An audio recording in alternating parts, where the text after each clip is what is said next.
নমস্কার। হোমিও উদ্দীপনার পক্ষ থেকে সকলকে স্বাগত জানাই। আজকের আলোচক ডক্টর শান্তনু মজুমদার স্যার।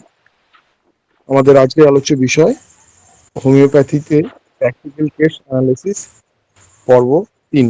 স্যারকে অনুরোধ করবো স্যার আজকের আলোচনা শুরু করবেন। নমস্কার। আমার জয়েনিং একটু দেরি হয়ে গেল, কাজে আটকে পড়েছিলাম। বারবারই একটা প্রশ্ন ঘুরে ঘুরে আসে যে কেস টেকিং কিভাবে করতে হয়, কিভাবে শুরু করতে হয়, কোথায় থামতে হয়, কিভাবে মাইন্ড সিমটম নিতে হয়। তার কারণ মাইন্ড সিমটম নেওয়াটা হচ্ছে একটা কঠিন কাজ। প্রথম জীবনে যেটা করতাম, রুগী আসলে জিজ্ঞাসা করতাম আপনার রাগ মেজাজ কেমন, আপনার আপনি কি পরোপকারী ইত্যাদি বিভিন্ন রকম মেন্টাল কন্ডিশন, পেশেন্টের মেন্টাল সিমটম ডাইরেক্টলি জিজ্ঞাসা করতাম।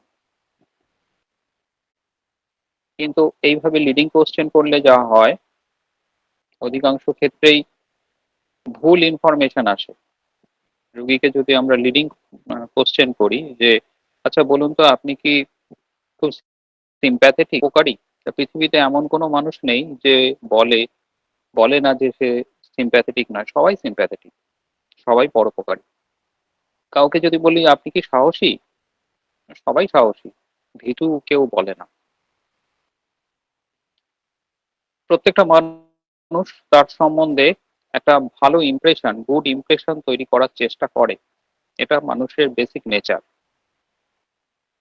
এই গুড ইমপ্রেশন তৈরি করতে গিয়ে মানুষটা কিন্তু তার সম্বন্ধে ভুল ইমপ্রেশন আমাদেরকে দেয়, এবং আমরা যদি ট্যাক্টফুললি সেটাকে বিচার বিশ্লেষণ না করতে পারি, তাহলে 100% ক্ষেত্রে প্রেসক্রিপশন কিন্তু ভুল হতে বাধ্য।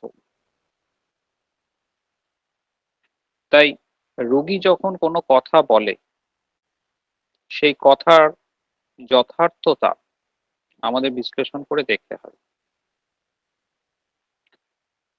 যদি রোগী বলে সে খুব সাহসী, অথচ তার জেস্চার, পশ্চার, কথা বলার টোন ইত্যাদির মধ্যে সেটা প্রকাশ পেল না, তাহলে সেই সিমটমটা কিন্তু গুরুত্ব কম।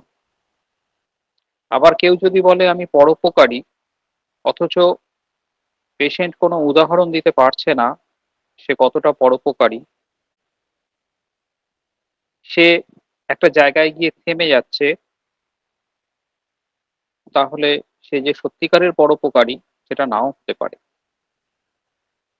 অনেক ক্ষেত্রে বলে, পেশেন্ট বলে সে প্রতিবাদী, ন্যায় অন্যায় সহ্য করতে পারি না, কোনো অন্যায় দেখলে খুব রাগ হয়, আমি প্রতিবাদ করি, এই রকম বিভিন্ন রকম কথা বলে। কিন্তু এইটুকুনি বলেই রুগী থেমে যাচ্ছে, বা কেউ একটু এক্সাজারেটেড ফর্মে বলছে সেই কথাটা, যে আমি তো বসের সামনে টেবিল চাপতে বললাম সেদিন, কেউ কিন্তু আমার পাশে ছিল না, পরে সবাই বললো না তুই যেটা বলেছিস তুই ঠিকই বলেছিস। তাহলে অনেক পেশেন্ট আবার বস্টিং করে, আবার অনেক পেশেন্ট সত্যিকারের সেই কথা বলে। এবার কোন পেশেন্ট কিভাবে বলছে, কি কথা বলছে তার উপর নির্ভর করছে যে রুগী সত্যিকারের কতটা সাহসী বা কতটা প্রতিবাদী চরিত্র।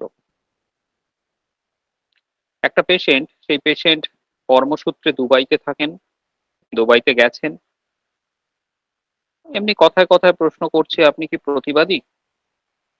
উনি বলছেন আমি তো বলে ফেলি, ন্যায় অন্যায় দেখলে আমি বলে ফেলি, আমি সেটা চেপে রাখতে পারি না, এমনি পোলাইটলি বলছেন।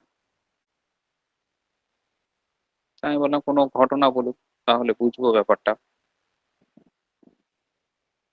উনি কিছুটা চুপ করে রইলেন, তারপর পজ নিয়ে বললেন যে এই কদিন আগেই দেখুন না, আমি যে দুবাই থেকে এসেছি, দুবাইয়ের যে ম্যানেজার, উনি যে কোম্পানিতে কাজ করতেন, অ্যাকাউন্টস এর কাজ করতেন একটা কোম্পানিতে, কোম্পানির ম্যানেজার প্রতিদিন সবাইকে নিয়ে একটা মিটিং করতেন।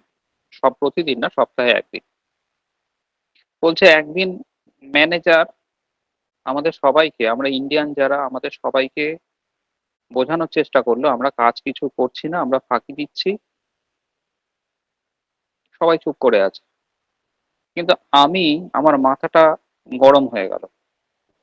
আমি ডাইরেক্ট সেদিন ওনাকে বললাম, এটা আপনার দেশ, আপনি চাইলে এখানে আমাদেরকে মেরে ফেলতে পারেন, আমাদেরকে কবর দিতে পারেন, এটা আপনার ব্যাপার। আপনি যেটা বলছেন সেটা ঠিক বলছেন না। আপনার দেশে আপনি যা খুশি আমাদেরকে বলে দিতে পারেন, আমাদের জীবনের মূল্য আপনার কাছে কম, কিন্তু আপনি যেটা বলছেন ঠিক বলছেন না। এই ব্যাপার হচ্ছে, আমি এতটাই উত্তেজিত হয়ে রেগে বললাম যে উনি থমকে গেছেন, উনি থতমত খেয়ে গেছেন। কারণ একই অপবাদ বারবার আমাদেরকে দেওয়া হয়, অথচ আমরা সেই কাজের সাথে যুক্ত নই। কেউ বলে না। আমি সেদিন রেগে গিয়ে এমন ভাবে বললাম যে সবাই পরে বলল, না তুমি যেটা বলেছো ঠিকই বলেছো। তাহলে কোনো মানুষ যদি এইরকম কোনো উদাহরণ দেয়, তাহলে তো ধরতেই হবে মানুষটা প্রতিবাদী চরিত্র। কিন্তু কোনো মানুষ যদি বলে, না আমি তো ন্যায় অন্যায় দেখলে বলে ফেলি, আমি তো সেটা একদম সহ্য করতে পারি না, এইরকম ভাবে ন্যারেশনের মধ্য দিয়ে, কোনো উক্তির মধ্য দিয়ে যদি সেই কথাটা বলে, তাহলে বুঝতে হবে যে এই সিম্পটমটার গুরুত্ব কম, সেন্টার অফ গ্র্যাভিটি কম। তা এইরকম ভাবে প্রতিটা শব্দ, কেস টেকিং এর সময় রুগী যেটা বলছে, প্রতিটা শব্দ, যে শব্দগুলো রুগী ব্যবহার করছে, চয়ন করছে, সেই শব্দগুলোর সেন্টার অফ গ্র্যাভিটি কতটা, সেটা আমাদেরকে জাজ করতে হবে। আমি একটা কেস বলি, কেস বললে ব্যাপারটা খুব পরিষ্কার হয়। ভদ্রমহিলার বয়স হবে 65, রোগা চেহারা, প্রচন্ড হাঁটুতে ব্যথা, একটা করে সিঁড়িতে ওঠেন আর বসেন। দুটো করে সিঁড়ি ওঠার মতো হাঁটুর অবস্থা নয়। উনি এসছেন দেখাতে, উনি বলছেন, উনি বসে আছেন, আমি প্রশ্ন করছি উনি উত্তর দিচ্ছেন। এমন নয় যে সব সিমটম বা সবকিছু নিজেই বলছেন, ন্যারেট করছেন, এমনটা না। আমি যেটা প্রশ্ন করছি উনি তার উত্তর দিচ্ছেন। এবং স্বভাবতই যেহেতু আমি মাইন্ড সিমটমের ওপর, মেন্টাল স্টেটের ওপর জোর দিয়ে প্রেসক্রিপশনটা করি, তাই ফিজিক্যাল সিমটম যতটুকু নেওয়ার নিয়ে আমি পেশেন্টের মেন্টাল স্টেটটা, মেন্টাল মেকআপটা বোঝার চেষ্টা করি। তা কথায় কথায় যেটা জানলাম, ভদ্রমহিলার স্বামী অনেকদিন আগেই মারা গেছেন। ওনার অনেক প্রপার্টি ছিল শ্বশুর বাড়িতে, কিন্তু ভাসুররা কিছুই দেয়নি। ভাসুররা লোকাল পার্টির, ওনার ভাসুরের ছেলে লোকাল পার্টির লিডার, পলিটিক্যাল পার্টির লিডার, সেই জন্য তাদের দাপট বেশি। ওনাকে রাস্তার ওপর বাড়ি হলেও ওনাকে জায়গা দিয়েছে পেছনের দিকে। ওনার এক মেয়ে আর এক ছেলে, ছেলেটাও খুব নিরীহ গোবেচারা। ওনাদের জায়গা দিয়েছে বাড়ির পেছন দিকটাতে, এবং এমন জায়গা দিয়েছে যেখানে ইলেকট্রিক লাইন যাওয়ার মতো উপায় নেই।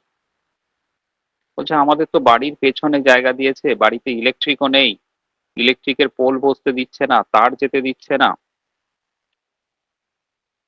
বলছে আপনি পঞ্চায়েতে জানাননি? বলছে পঞ্চায়েতে জানিয়েও কোনো লাভ হয় না, ওরা তো পার্টি করে, লোকাল পলিটিক্স, সুতরাং আমার কথা ধোপে টেকে না। সে আপনার রাগ হয় না, আপনার কথা ধোপে টিকছে না, আপনি এতদিন ধরে, এখন কোন বাড়িতে কারেন্ট নেই, অথচ আপনার বাড়িতে কারেন্ট নেই, আপনার রাগ হয় না? বলছে রাগ হয়ে কি করব, আমি কার কাছে জানাবো, কে আমার কথা শুনবে? আমার কথা তো কেউ শুনবে না, কারণ ওরা তো পার্টি করে, ওদের পার্টি তো ক্ষমতায়। হ্যাঁ, আমার কথা শুনবে কেন? যে তাহলে আপনি কিভাবে কাটান এত কষ্ট, বাড়িতে কারেন্ট নেই, গরমের সময় তো আরো কষ্ট হয়। ভদ্রমহিলা চুপ করে রয়েছে। আপনার রাগ হয় না ওদের প্রতি?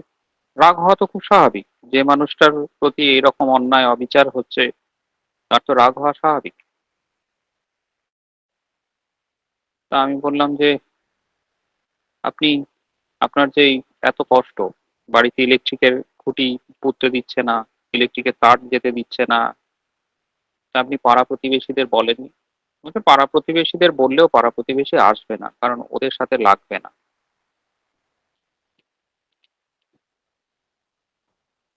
তাহলে এইভাবেই চলবে? কি করব বাবা? সবকিছু মুখ বুজে মেনে নেওয়া ছাড়া তো আর কোনো উপায় নেই। আমি দিনরাত ঠাকুরকে ডাকি। কি বলেন ঠাকুরকে? বলছি ঠাকুরকে একটাই কথা বলি, যারা আমার এই অবস্থা করেছে তুমি তাদেরকে শাস্তি দিও। ঠাকুরের কাছে এই প্রার্থনা করি যে যারা আমার এই ক্ষতি করেছে তুমি কিন্তু তাদেরকে ছেড়ো না। আমি তো পারবো না, তাই তুমি দেখো, যা বিচার করার তুমিই করো। তাহলে দেখুন, মানুষটা প্রথমে এসে কি বললো, আমি রাগ করে কি করব? রাগ আমার নেই। আমি যখন প্রথমে জিজ্ঞেস করলাম আপনার রাগ হয় না এই সিচুয়েশনে, এই পরিস্থিতিতে আপনার বাড়িতে কারেন্ট ঢুকতে দিচ্ছেন, আপনার রাগ হয় না? উনি বলছেন যে না আমার রাগ হয় না। রাগ করে কি করব? একদম পোলাইটলি, রাগ করে কি করব? অথচ সেই মানুষটার ভেতরেই যে এত কষ্ট, সেই কষ্টর জন্য উনি তো নিজে কিছু করতে পারছেন না। উনি সেই জন্য ঠাকুরকে ডাকছেন যে ঠাকুর তুমি এর বিচার করো। যে আমি সবসময় ঠাকুরের কাছে এই প্রার্থনা করি, ঠাকুর তুমি বিচার করো। তাহলে এই হচ্ছে সিচুয়েশন। তাহলে যে মানুষটা চুপচাপ, কথা বললে কথার উত্তর দেন, যতটুকু উত্তর দেওয়ার ঠিক ততটুকু উত্তর দিয়ে চুপ করে যান, রোগা পাতলা চেহারা, যার মনের ভেতরে এত ক্ষোভ অথচ রাগের প্রকাশ উনি করতে পারছেন না, ভেতরে ভেতরে জ্বলছেন, কষ্ট হচ্ছে, আর ঠাকুরকে ডাকছেন এর প্রতিবাদ। যেহেতু নিজে করতে পারছেন না ডাইরেক্টলি, সেহেতু ভগবানের কাছে বিচার চাইছেন, তুমি এর বিচার করো। তাহলে মেডিসিন কি সেটা বোঝা যাচ্ছে? এই ড্রাগটা এরকমই। ড্রাগটা যখন কিছু করতে পারে তখন ড্রাগটার মধ্যে একটা লড়াকু মনোভাব থাকে, ড্রাগটা শেষ দেখে ছাড়ে। কিন্তু যখন কিছু করতে পারে না তখন মুখ বুজে সহ্য করে নেয়, আর দিনরাত ঠাকুরকে ডাকে, ঠাকুর আমি আমার তো ক্ষমতা নেই, আমি তো করতে পারবো না, যা করার তুমিই করো, তুমি এর বিচার করো। তাহলে কোন ড্রাগ? এটা হচ্ছে নাইট্রিক অ্যাসিড। নাইট্রিক অ্যাসিডের পেশেন্ট গুলো হচ্ছে এরকম। নাইট্রিক অ্যাসিড এমন একটা অ্যাসিড, যে অ্যাসিড দিয়ে সোনার যে ইমপিউরিটিস গুলো রয়েছে, সোনার যে খাদ গুলো রয়েছে, খাদ গলানো হয়। খুব ঝাঁঝালো একটা অ্যাসিড, স্ট্রং অ্যাসিড।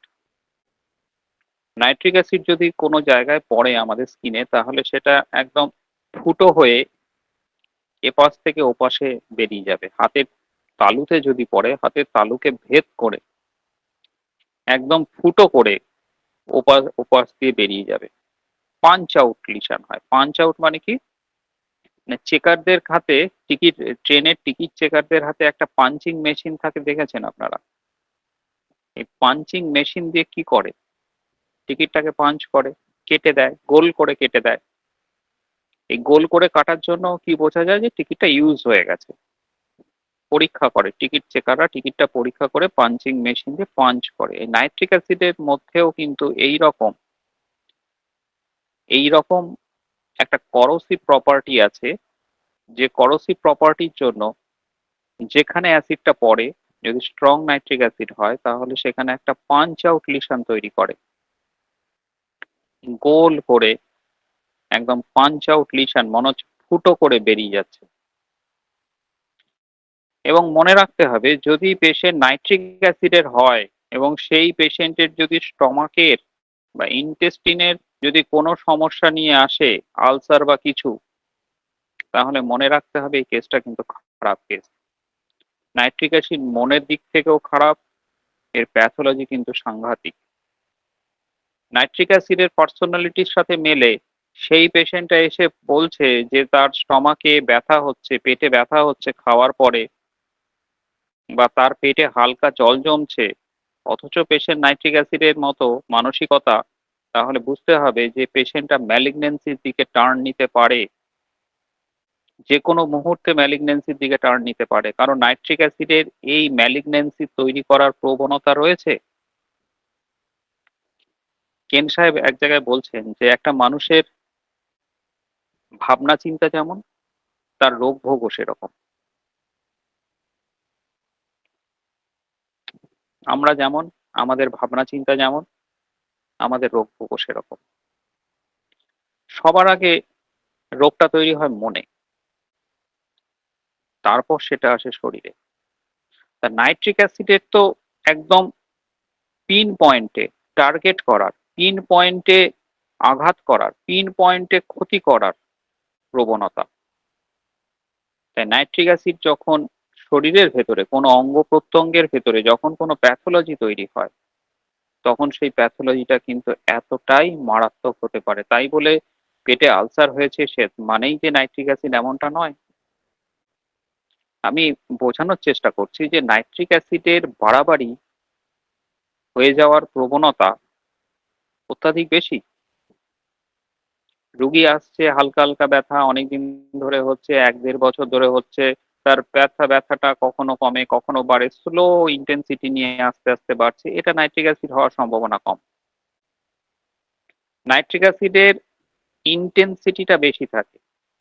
প্রথম থেকেই নাইট্রিক অ্যাসিড মারাত্মক, প্রথম থেকেই নাইট্রিক অ্যাসিড যা যা সিমটম নিয়ে আসে সবগুলোরই সাংঘাতিক সিমটম, সাংঘাতিক প্যাথোলজি। হঠাৎ করে কিছু নেই, দেখা গেল যে তার ব্লিডিং শুরু হয়েছে, পার রেক্টাল ব্লিডিং শুরু হয়েছে হঠাৎ করে। এবং এই পার রেক্টাল ব্লিডিং সে ভালোই ছিল, পার রেক্টাল ব্লিডিং শুরু হয়েছে। এবং যদি এই পেশেন্টটা নাইট্রিক অ্যাসিডের সাথে মেলে, তাহলে আপনি ধরে রাখুন এই কেসটা কিন্তু ম্যালিগন্যান্সি হওয়ার সম্ভাবনা কিন্তু 80%। যদি মানুষটার ব্যক্তিত্ব, পার্সোনালিটি সাথে নাইট্রিক অ্যাসিডের মেলে, তবেই এই সিমটমের পেছনে কিন্তু বড় কোনো কারণ লুকিয়ে আছে।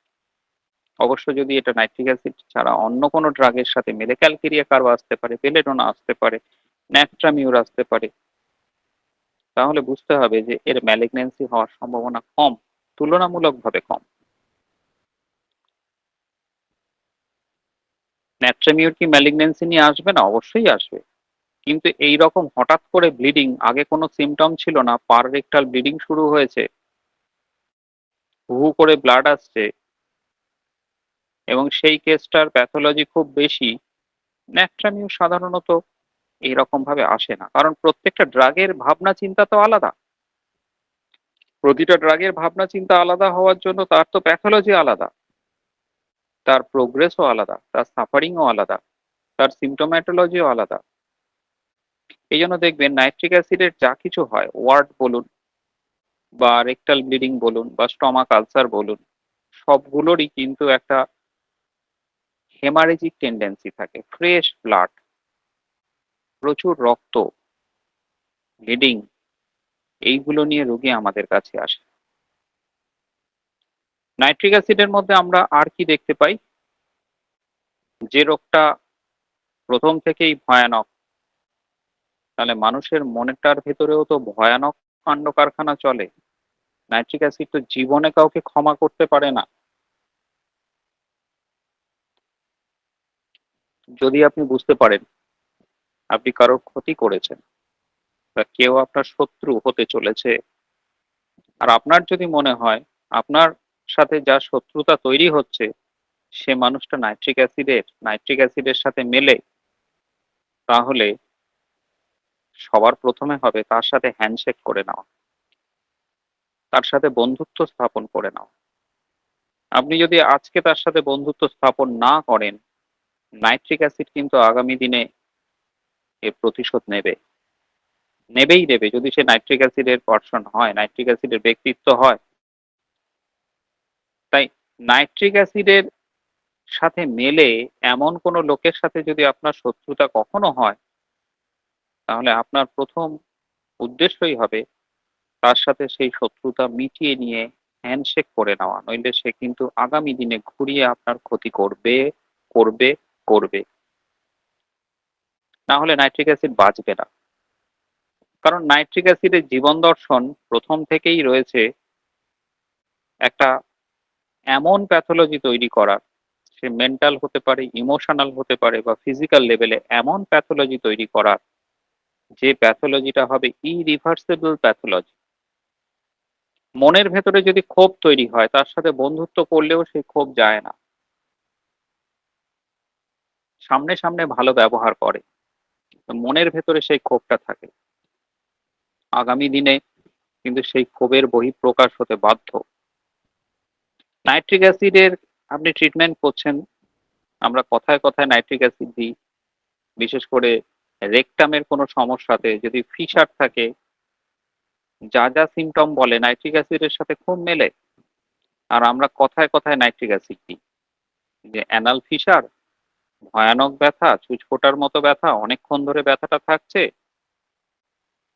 আমরা নাইট্রিক অ্যাসিড দিই। কিন্তু আমরা ভুল করি। অনেক ক্ষেত্রেই তাই নাইট্রিক অ্যাসিড দিয়ে এটা কমে না। তার কারণ নাইট্রিক অ্যাসিডের ব্যক্তিত্বর সাথে মানুষটার সিমটমের তো কোনো মিল নেই। কমন সিমটমের মিল আছে, কিন্তু আনকমন পিকুলিয়ার সিমটমের মিল নেই। কি আনকমন পিকুলিয়ার সিমটম? না, নাইট্রিক অ্যাসিডের পেশেন্ট যখন গাড়ি চালায় বা ঘোড়ায় চলে, এখন তো ঘোড়ায় চেপে কোথাও কেউ যায় না, আগেকার দিনে ঘোড়ায় চেপে যেত। তার মানে ঘোড়ায় চাপা মানে হচ্ছে রাস্তা খারাপ, ঘোড়া লাফাতে লাফাতে যায়। আর এখনকার সময় প্রতিটা রাস্তাই খারাপ। আমরা সাইকেলে যাই বা বাইকে বাইকে যাই, প্রতিটা রাস্তায় মনে হচ্ছে যেন আমরা ঘোড়ায় চেপেই যাচ্ছি, হর্স রাইডিং। ইউএসএ থেকে আমার একজন পরিচিত এসছিল, আমার বন্ধুর বন্ধু। সে বন্ধু একদিন বলল যে তাহলে চল, তোর তো বাইক আছে, অনেকদিন আগে, এটা 2009, 2008-9 সালের ঘটনা। বাইক আছে, চল আমরা 4 বন্ধুতে মিলে, আর ও আছে, ওকে নিয়ে আমরা চল একটু গঙ্গার ধারে বসি। সেই মতো করে ওই ইউএসএ থেকে এসছে, ও একটা বন্ধুর বাইকে চেপেছে। তা ও যখন কিছুটা রাস্তা গেল, তখন বলছে যে আমার তো মনে হচ্ছে আমরা যেন হর্সের পিঠে, as if we are horse riding, মানে ঘোড়ার পিঠে চড়ে আমরা যেন যাচ্ছি, আমরা বাইকে চেপে নেই, আমরা ঘোড়াতে চেপে যাচ্ছি। কারণ ইউএস এর লোকে তো এইভাবে বাইকে চাপতে অভ্যস্ত নয়, এরকম রাস্তাতে বাইকে চাপতে অভ্যস্ত নয়। আমাদের রাস্তার যে অবস্থা, তার মনে হয়েছিল যে বাইকে নয়, সে ঘোড়ায় চেপে আমাদের সাথে ঘুরছে। তাহলে এই যে ব্যাড রোড, এবং সেইখানে আমাদের বাইকে চাপা বা সাইকেলে চেপে গেলে বা বিভিন্ন যানবাহনে চেপে গেলে যে ঝাঁকুনি, এই ঝাঁকুনির মধ্যে গেলে কিন্তু তার ব্যথা কমে, বেটার ফিল করে। এই আনকমন পিকুলিয়ার সিমটম যদি না থাকে, তাহলে নাইট্রিক অ্যাসিড দিলে কিন্তু কোনো লাভ হবে না। নাইট্রিক অ্যাসিড জ্বালা, ব্যথা, পায়খানা হওয়ার পরে অনেকক্ষণ ধরে ব্যথা, তার মানেই কিন্তু নাইট্রিক অ্যাসিড নয়। তাহলে সামগ্রিক অর্থে একটা মানুষকে যখন আমরা বিশ্লেষণ করব, তখন তার লোকাল সিমটমের সাথে মেন্টাল, ফিজিক্যাল, ইমোশনাল প্লেনটাকেও মেলাবো। ফিজিক্যাল আর কি সিমটম আছে? নাইট্রিক অ্যাসিডের পেশেন্ট সাধারণত চিলি পেশেন্ট, আপনারা সবাই জানেন, একটু শীত কাতুরে, ভীষণ শীত কাতুরে পেশেন্ট। এদের সারা গায়ে একটা অফেন্সিভ, একটা স্ট্রং স্মেল, সে আপনার সোয়েটে হতে পারে, ইউরিনে হতে পারে, স্ট্রং স্মেল থাকে, ঝাঁঝালো একটা গন্ধ থাকে, পেচ্ছাপে ঝাঁঝালো গন্ধ থাকে, ঘামে ঝাঁঝালো গন্ধ থাকে। নাইট্রিক অ্যাসিডের যে কোনো প্যাথোলজি তার চারপাশে ইয়েলো স্টেনিং নেয়। আপনারা দেখবেন যারা ওই সোনার দোকানে সোনা গালায়, নাইট্রিক অ্যাসিডে যারা কাজ করে, তাদের হাতটা দেখবেন, হাতটা একটা কেমন হলুদ একটা হয়ে যায়, ইয়েলো স্টেন নেয়। এই ইয়েলো স্টেনিং কিন্তু নাইট্রিক অ্যাসিডের একটা বড় সিমটম। যদি ঘামে এরকম ইয়েলো স্টেনিং নেয় বা রেড স্টেনিং নেয়, বা পায়ে একটা আলসার হয়েছে, ফুট আলসার হয়েছে, পায়ে একটা কর্ন হয়েছে, বা কোথাও একটা কোনো কিছু আলসার হয়েছে, যে আলসারটা সারতে চাইছে না, তার চারপাশে যদি দেখেন এরকম ইয়েলো স্টেনিং আছে, তাহলে প্রথমে ভাবুন কেসটা নাইট্রিক অ্যাসিডের নয় তো। এইগুলো হচ্ছে এন্ট্রি পয়েন্ট। আমরা আমাদের রেশনাল মাইন্ড থেকে ভাবতে শুরু করি, আচ্ছা এই লোকাল সিমটমটা মানেই কিন্তু এই ড্রাগগুলো আসতে পারে, কারণ এই ড্রাগগুলোর প্রুভিং এর সময় এই রকম সব সিমটম তৈরি করেছে। তাহলে একবার বাজিয়ে দেখা যাক তো পেশেন্টটা নাইট্রিক অ্যাসিডের কিনা। বাজিয়ে দেখতে গিয়ে দেখা গেল যে পেশেন্টটা নাইট্রিক অ্যাসিডের বা নাইট্রিক অ্যাসিডের নয়। তাহলে এগুলো হচ্ছে এন্ট্রি পয়েন্ট। তারপর তো আমরা এক্সক্লুড করব আরো ভেতরে গিয়ে। তাহলে নাইট্রিক অ্যাসিডের পেশেন্ট হচ্ছে খুব স্ট্রং মেন্টালিটি পেশেন্ট। এদের মনটা যেমন কঠিন, স্ট্রং, ঠিক সেরকম ভাবে এদের ডিসচার্জও খুব স্ট্রং, স্ট্রং স্মেলিং। এদের যা কিছু প্যাথোলজি সেটাও কিন্তু খুব স্ট্রং, সিমটোম্যাটোলজি খুব স্ট্রং, খুব মাইল্ডনেস দেখা যায় না, স্লো ইনসিডিউয়াস অনসেট দেখা যায় না, হঠাৎ করেই আসে, ঝড়ের মতো আসে, অ্যাকোনাইটের মতো বাড়াবাড়ি পর্যায়ে যায়, প্যাথোলজিটা খুব বেশি থাকে, ডু অর ডাই এরকম একটা প্যাথোলজি নিয়ে পেশেন্ট আসে। কারণ নাইট্রিক অ্যাসিড হচ্ছে deep antisyphilitic medicine. Antisyphilitic medicine যে সমস্তগুলো, তাদের নেচারটাই হচ্ছে অ্যাকিউট ডিজিজের মতো সিমটোম্যাটোলজি প্রকাশ করা, অ্যাকিউট ডিজিজের মতো। তাদের অনসেটটা কিন্তু সাডেন অনসেট হয়। সাইকোটিক, অ্যান্টিসাইকোটিক যে মেডিসিন গুলো রয়েছে তাদের অনসেটটা কেমন হবে? স্লো ইনসিডিউয়াস অনসেট হবে, স্লো ইনসিডিউয়াস অনসেট, ধীরে ধীরে ধীরে ধীরে ধীরে ধীরে বাড়ছে। কিন্তু সিফিলিটিক মায়াজম হলেই কিন্তু অনসেটটা হবে rapid, progressive, sudden onset, pathology খুব হাই প্যাথোলজি থাকবে। প্যাথোলজিটা এতটাই বেশি যে টু অর ডাই, পেশেন্ট হয় বাঁচবে নয় মরবে, এই রকম প্যাথোলজি নিয়ে পেশেন্ট আসবে আমাদের কাছে। তা নাইট্রিক অ্যাসিডের পেশেন্ট এরকম সিমটম নিয়ে আসে আমাদের কাছে, একটু রোগা পাতলা চেহারা, তার ঘামে দুর্গন্ধ, পেচ্ছাপে দুর্গন্ধ, এগুলো আপনারা জানেন। তার সাথে সাথে আলসারেশন, ক্র্যাক, ফিশার, এই সিমটম গুলো বেশি করে থাকে। বিশেষ করে মিউকোকিউটেনিয়াস জাংশনে একটা ক্র্যাক থাকে, ঠোঁটের কোনাগুলো ফাটে। অনেকে ঠোঁটের কোনাগুলো ফাটা দেখলেই কন্ডুরাঙ্গ প্রেসক্রিপশন করে, অ্যাসিড নাইট্রিক প্রেসক্রিপশন করে। এটা একদমই উচিত নয়। আগে বিশ্লেষণ করে দেখা উচিত মানুষটা কোন ড্রাগের মধ্যে পড়ে, সেটা যে ড্রাগ আসবে সেই ড্রাগই দেওয়া উচিত। শুধু ওই মিউকোকিউটেনিয়াস জাংশনে ক্র্যাক আছে বললেই কিন্তু আমরা এই মেডিসিন গুলো দেবো না, বা অ্যানাল ফিশন নিয়ে আসলেই কিন্তু এই মেডিসিন দেবো না। অনেকে নিপিলে ক্র্যাক থাকলে, বিশেষ করে ল্যাকটেটিং মাদারের, নাইট্রিক অ্যাসিড প্রেসক্রিপশন করে। কিন্তু এই প্রেসক্রিপশন একদমই রেশনাল প্রেসক্রিপশন না, এই প্রেসক্রিপশন আমরা করব না। আমরা দেখবো মানুষটা কোন ড্রাগের মধ্যে পড়ছে। তাহলে এই ভদ্রমহিলা কেমন? ভদ্রমহিলা খুব সাধারণ একজন ভদ্রমহিলা, যিনি এক পা করে হাঁটেন, এতটাই হাঁটুতে ব্যথা, যিনি বঞ্চিত, যাকে বাড়ির পেছন দিকে ঠেলে ফেলে দেওয়া হয়েছে, যার বাড়িতে ইলেকট্রিকের লাইন অব্দি ঢুকতে দেওয়া হয়নি। মনের ভেতরে তার প্রতিশোধের আগুন, কিন্তু সেই প্রতিশোধ নেওয়ার ক্ষমতা বা সামর্থ্য তার নেই, কারণ তার ছেলেটা দুর্বল, তার একমাত্র মেয়ে, তার আর্থিক অবস্থা খারাপ। সে কিভাবে নিজেকে রিপ্রেজেন্ট করছে? আমার রাগ নেই, রাগ করেই বা কি করব? তাহলে দেখুন, আমার রাগ নেই আর রাগ করেই বা কি করব, দুটো কথা কিন্তু মিলছে না। যার রাগ নেই তার তো রাগ নেই, সে রাগে না।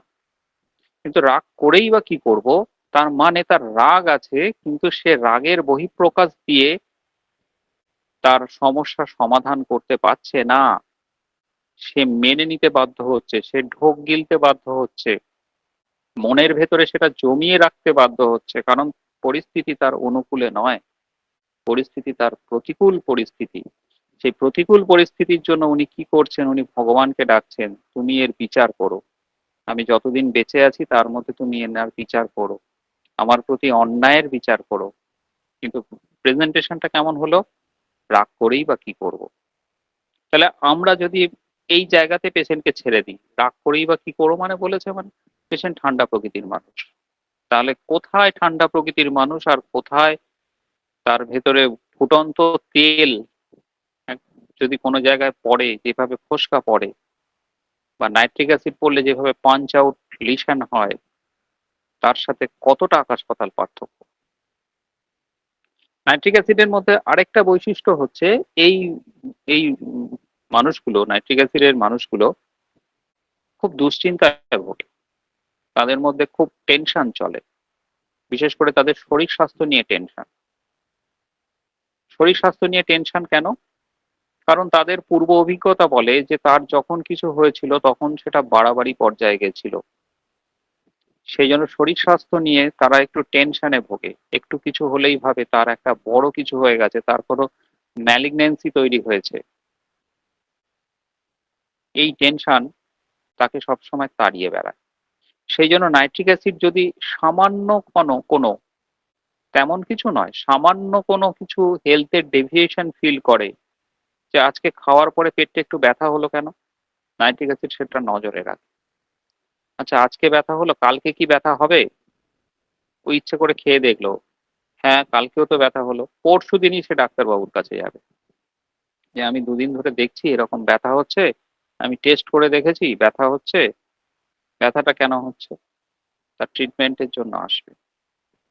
তা এরা এতটাই টেনশন করে, নিজের রোগ সম্বন্ধে এতটাই টেনশন করে, যে একটু অপেক্ষা করেই এরা ডাক্তারবাবুর কাছে আসে, তা সে তার কষ্ট কিছুতে সহ্য করতে পারে না। এই তার কারণ এদের পেন থ্রেশহোল্ড লেভেলটা কম, পুয়ার। দেখুন আঘাত একটা আঘাত যদি 10 জনকে করা হয়, 10 জনকে যদি একটা লাঠি দিয়ে মারা হয়, তাহলে এক এক জনের রিয়াকশন এক এক রকম হবে। একটা ড্রাগের রিয়াকশন হলো, সে কিছুই মনে হলো না, এটা আবার কোনো মার নাকি? কিন্তু একটা ড্রাগ, সেম আঘাত, একই একই ইন্টেন্সিটি নিয়ে যদি তাকে মারা হয়, তাহলে সে কেঁদে ব্যথাতে লাফিয়ে একদম মাত করে দিল। তার কারণ চিৎকার করে মাত করে দিল, কারণ এক একটা ড্রাগের আঘাত তো একই, কিন্তু এক একটা মানুষের, তাদের পেন থ্রেশহোল্ড, আমাদের প্রত্যেকটা মানুষেরই নাই ব্যথা সহ্য করার ক্ষমতা এক এক রকম। কারোর ক্ষেত্রে ব্যথা সহ্য করার ক্ষমতা বেশি, কারোর ক্ষেত্রে ব্যথা সহ্য করার ক্ষমতা কম। নাইট্রিক অ্যাসিড, ক্যামোমিলা, এদের ব্যথা সহ্য করার ক্ষমতা কম। তাই অল্প কিছু হলেই এদের কাছে সেটা চরম ব্যথার জায়গায় চলে যায়। সেই জন্য সামান্য একটু ক্র্যাক বা আলসার, বা সামান্য একটু ফিসার ফিস্চুলাতেই প্রচন্ড ব্যথা, সে ব্যথাতে একদম অজ্ঞান হয়ে যাওয়ার মতো, ব্যথাটা আর কিছুতেই নিতে পারছে না, এতটা ব্যথা। কারণ এই ড্রাগগুলোর পেন থ্রেশহোল্ড লেভেলটা পুয়ার। আবার যাদের পেন থ্রেশহোল্ড লেভেলটা বেশি, তাদের এই ব্যথাটা কোনো ব্যথাই না, ব্যথাটা ইঞ্জেকশন করতে গিয়েও সে হাসছে, কোনো ব্যাপারই না। কিন্তু নাইট্রিক অ্যাসিডের মধ্যে পেন থ্রেশহোল্ড লেভেলটা পুয়ার থাকার জন্য এদের কিন্তু ব্যথা ম্যাক্সিমাম, অল্প কিছু হলেই কিন্তু ব্যথা। একটু সামান্য একটু ওয়াট হয়েছে, ওয়াটটাতে একটুখানি খোঁচা লেগেছে, তার সাথে ব্লিডিং হতে শুরু করলো, ফ্রেশ ব্লাড ব্লিডিং নাইট্রিক অ্যাসিডের আরেকটা বৈশিষ্ট্য। যদি দেখেন যে মিডিল এজের বা লেট এজের কোনো ব্যক্তি ব্লিডিং পিয়ার, রেকটাম থেকে হঠাৎ করে ব্লিডিং শুরু হয়েছে, যেটা অনেক সময় হেমারয়েডস থেকে হয়, পাইলস থেকে হয়, ব্লিডিং শুরু হয়েছে, অথচ মানুষটার ব্যক্তিত্ব নাইট্রিক অ্যাসিডের মতো স্ট্রং ঝাঁঝালো ব্যক্তিত্ব, তাহলে কিন্তু হ্যান্ডেল উইথ কেয়ার। কারণ সেই মানুষটা, প্রথম কথা হচ্ছে ম্যালিগন্যান্সি হওয়ার সম্ভাবনা রয়েছে, সেটাকে এক্সক্লুড করতে হবে। আর দ্বিতীয় কথা হচ্ছে, যদি মানুষটা দ্বিতীয় দিন ভালো না হয়, তাহলে কিন্তু ক্লিনিকে এসে আপনার বদনাম করতে পারে। ক্লিনিকে এসেও বাইরে বসে থাকবে তো, আর যতক্ষণ বাইরে বসে থাকবে ততক্ষণ বাইরের অন্যান্য লোকেদের বলে, দূর এইটা, এই ডাক্তারের একজন বললো এই ডাক্তার ভালো, আমি তো দেখাতে এলাম কিছুই কমলো না। কিছুই কমলো না। আমি তো এই নিয়ে ৩ বার আসছি। আমার তো যেমন তেমন। আমি আজকে ডাক্তারকে বলবো যে ওষুধ কদিন খেতে হবে, কদিন খেলে আমার রোগটা সারবে। আমি তো ৩ বার দেখিয়ে গেছি, তাও তো রোগ সারলো না। নাইট্রিক অ্যাসিড এভাবে ঝগড়া করে।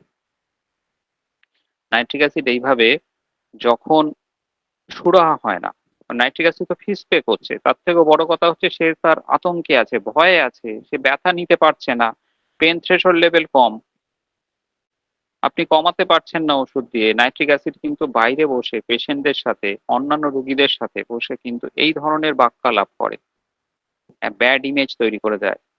আচ্ছা, আমার তো ওষুধ খাইয়েছে, ফিস নিয়েছে এক গাদা, রোগ সারেনি, আমি 5টা রুগীকে এমন বলবো যে ভাগিয়ে দেবো, 5টা রুগী ওর কাছে আর আসবে না। ঠিক এই মেন্টালিটি নিয়ে আসে নাইট্রিক অ্যাসিড ক্লিনিকে। তাই নাইট্রিক অ্যাসিড বাইরে কি কথোপকথন করছে, কানটা একটুখানি সজাগ রাখলেই কিন্তু আপনারা বুঝতে পারবেন কোন পেশেন্টের নাইট্রিক অ্যাসিড, কোনটা নাইট্রিক অ্যাসিডের নয়। পেশেন্ট এসে বলছে যে ডাক্তারবাবু আপনি তো আমাকে জখম করে দিলেন। এইভাবে বলছে একদিন একটা পেশেন্ট, আমাকে তো জখম করে দিলেন, আপনার কাছে এসেছিলাম ভালো হতে, কিন্তু আপনার ওষুধ খেয়ে তো জখম হয়ে গেলাম। এই টার্ম ইউজ করছে। দেখুন, এই কথা শুনলে তো যে কোনো মানুষেরই কষ্ট হয়, খারাপ লাগে, কিন্তু আমাদের তো কষ্টর কোনো জায়গা নেই।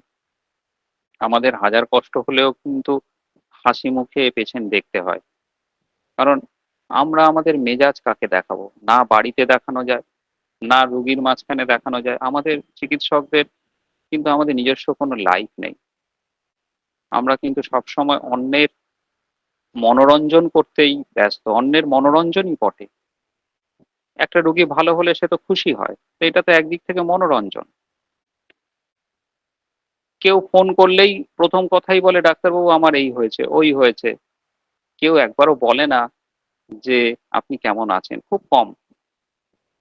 ১ম এই সে ফোন করে আমার এই হয়েছে, ওই হয়েছে, আমি কি ওষুধ খাবো? সুতরাং আমাদের কষ্ট আমাদের মধ্যেই থাকে, এবং সেই কষ্টটা শুধু আমরাই নিজেদের মধ্যে, যারা এই প্রফেশনের সাথে যুক্ত, আমরাই শেয়ার করতে পারি নিজেদের মধ্যে। ঠিক নাইট্রিক অ্যাসিড যেভাবে তার কষ্টের কথা শেয়ার করে সেটা কিন্তু বেশ পেইনফুল। সেটা কিন্তু আপনাকে বিদীর্ণ করবে। ঠিক যেভাবে নাইট্রিক অ্যাসিড পড়লে একটা জায়গা ফুটো করে দেয়, নাইট্রিক অ্যাসিডের কথা কিন্তু সেইভাবে আপনার মনকে বিদীর্ণ করবে। তাই একটু কঠিন হতে হয় মাঝে, মাঝে। একটু মাথাটা ঠান্ডা রাখতে হয়। তাহলেই দেখবেন যে হয়তো নাইট্রিক অ্যাসিড আপনার হাত থেকে প্রেসক্রিপশন হবে, এবং সেই প্রেসক্রিপশন হলেই রোগী ভালো হবে। নাইট্রিক অ্যাসিডের আরেকটা জিনিস রয়েছে, সেটা হচ্ছে নাইট্রিক অ্যাসিড খুব ফ্যাটি ফুড খেতে পছন্দ করে। নাইট্রিক অ্যাসিড দেওয়ার আগে শুধু একবার জিজ্ঞাসা করবেন যে আপনার তেলে ভাজা ঘি পরোটা কেমন খেতে লাগে? এক কথায় বলবে আমাকে যদি পরোটা দেওয়া হয় আর একটু কড়া করে ভেজে দেওয়া হয় তাহলে আমার আর কিচ্ছু লাগে না। পরোটা আর মাংস, এই পরোটা একটু কড়া করে, একটু পুড়িয়ে পুড়িয়ে রুটি করা, বা একটু পুড়িয়ে পরোটা করা, একটু কড়া করে ভেজে চপ নেওয়া। আপনি জিলিপি কিনতে গেছেন বা চপ কিনতে গেছেন, দেখবেন কিছু লোক আছে আমাকে ওই কড়া ভাজাগুলো দাও তো, একটু করকরে ভাজা, একটু কড়া ভাজাগুলো দাও তো। তা আপনার মাথায় সঙ্গে সঙ্গে স্ট্রাইক করা উচিত যে এই কড়া ভাজা চাইছে মানে কিন্তু এটা কেসটা নাইট্রিক অ্যাসিডের হতে পারে। তা নাইট্রিক অ্যাসিডের পেশেন্ট সবসময় কিন্তু এই ফ্যাট খেতে পছন্দ, কেন ফ্যাট খেতে পছন্দ করে? তার কারণ হচ্ছে quick burning of fat. Nitric অ্যাসিডের পেশেন্ট সাধারণত ক্যালকেরিয়ার মতো মোটা সোটা হয় না, কারণ এদের শরীরে ফ্যাটের কুইক বার্নিং হয়। কুইক বার্নিং হয় অথচ চিলি পেশেন্ট। সাধারণত ফ্যাট বার্নিং হলে আমরা তো বেশি ক্যালোরি পাই, কিন্তু নাইট্রিক অ্যাসিডের patient quick burning of fat হওয়ার পরেও কিন্তু নাইট্রিক অ্যাসিডের পেশেন্ট চিলি পেশেন্ট। এর একটা অদ্ভুত পিকুলিয়ার সিমটম। রোগা চেহারা, সরিনামের মতো চিলি পেশেন্ট ফ্যাট খেতে পছন্দ করে। কেউ কেউ বলে আমি আবার মাংসের চর্বি খেতে ভালো লাগে, আমাকে মাংস দিতে হয় না, আমি চর্বি পেলেই খুশি। তাহলে ফ্যাট খেতে ভালোবাসে, তার কারণ এদের শরীরে হচ্ছে কুইক বার্নিং অফ ফ্যাট। তেলে ভাজা, ঘি, পরোটা, এদের প্রতি টান বেশি। আর এই টানের জন্যই কিন্তু নাইট্রিক অ্যাসিড বিভিন্ন ইনডাইজেশন নিয়ে আমাদের কাছে আসে, বিশেষ করে স্টমাক আলসার, অ্যাসিডিটি, বিভিন্ন রকম জিআই কমপ্লেন নিয়ে পেশেন্ট আমাদের কাছে আসে। নাইট্রিক অ্যাসিড সাধারণত একটু আনহেলদি লুকিং হয়, আনহেলদি, আনহেলদি বলবো না ঠিক, স্কিনটা হয় আগলি ক্যারেক্টার। আগলি মানে অনেকটা ওই গায়ে মাটি মাখলে যেমন হয়, বা একটু গা যদি অপরিচ্ছন্ন থাকে তাহলে দেখতে যেমন হয়, ঠিক সেই রকম দেখতে হয়। একটু একটু ধূসর রঙের, একটু ধূসর রঙের আর্থি কমপ্লেকশন বলা ভালো। আর্থি কমপ্লেকশন মানে একটু ময়লা ময়লা, একটু ময়লা ময়লা। ভালো করে স্নান করার পরেও, সাবান দেওয়ার পরেও কিন্তু দেখে মনে হবে যেন ময়লা ময়লা। চোখ মুখের মধ্যে একটু কঠোরতা প্রকাশ পায়। চোখগুলো সানকেন হয়, আইটা সানকেন হয়, ভুরুগুলো খুব প্রমিনেন্ট হয়, ফেসের মেলার প্রমিনেন্সি গুলো প্রমিনেন্ট হয়। চোখ মুখ দেখলেই মনে হবে মানুষটা থেকে একটু সতর্ক থাকতে হবে, মানুষটা থেকে একটু দূরে থাকতে হবে, মানুষটা ঠিক ভালো নয়, মানুষটা ঠিক ভদ্র প্রকৃতির নয়। এইরকম একটা ফিলিংস প্রথমেই আপনার মধ্যে আসবে। খুব মুখে একগাল হাসি, ডাক্তারবাবু কেমন আছেন, অনেকদিন পরে এলাম, এইরকম কনভারসেশন নাইট্রিক অ্যাসিড করে না। চোখ মুখ দেখেই মনে হবে পেশেন্ট একটু চোয়াড়ে চোয়াড়ে, একটু দেখেই মনে হবে যেন পায়ে পা লাগিয়ে ঝগড়া করার দলে পেশেন্টটা। এইগুলো একটুখানি খেয়াল করবেন। আর বাকি যা যা সিমটম বললাম এগুলো একটু খেয়াল করবেন, দেখবেন নাইট্রিক অ্যাসিড অটোমেটিক্যালি আপনার হাত থেকে প্রেসক্রিপশন হয়ে গেছে, কিছু ভাবতে হবে না। ঠিক আছে, অনেকটা সময় নিলাম।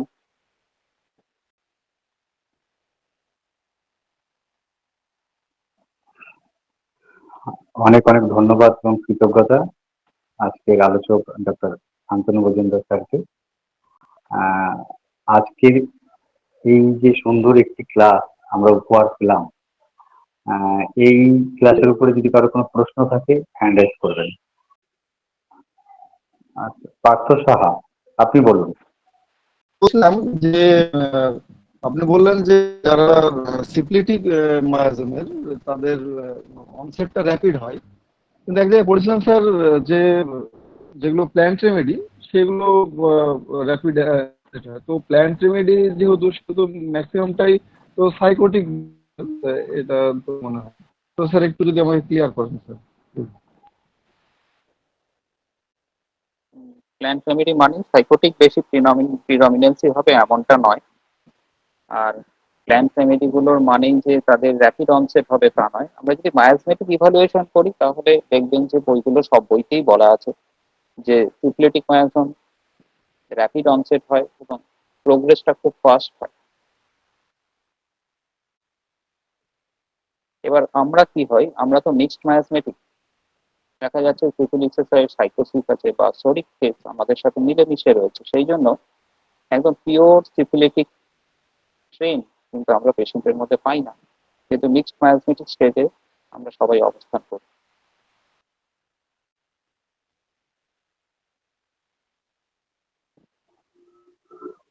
ধন্যবাদ স্যার।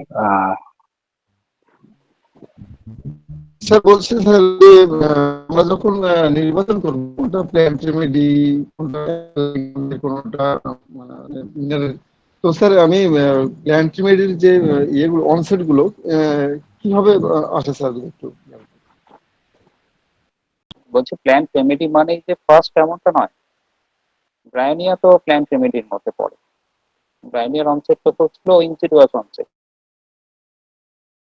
পালসেটিলা, পালসেটিলাও প্ল্যান্ট রেমেডির মধ্যে পড়ে। পালসেটিলার অনসেটও কিন্তু খুব একটা ফাস্ট নয়। স্ট্যাফিসেগ্রিয়া তো গ্রেট অ্যান্টিসাইকোটিক মেডিসিন, স্ট্যাফিসেগ্রিয়ার অনসেটটাও কিন্তু খুব স্লো। প্রত্যেকটা ড্রাগের কিছু মেন্টাল, ইমোশনাল, ফিজিক্যাল স্টেট আছে প্রতিটা ড্রাগে।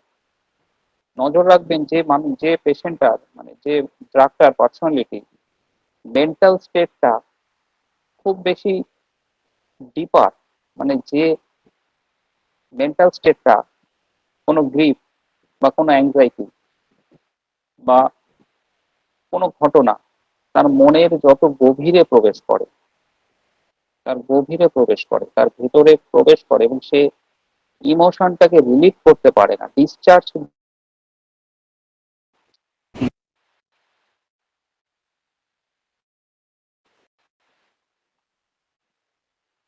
গার্বেজের মতো কাজ করে। এই চারপাশের এত ট্রমা, গ্রিফ, এগুলো তো মনের ভেতরে জমা হয়, জমা হয়ে এগুলো গার্বেজের মতো কাজ করে, এগুলো ডিসচার্জ করতে পারে না।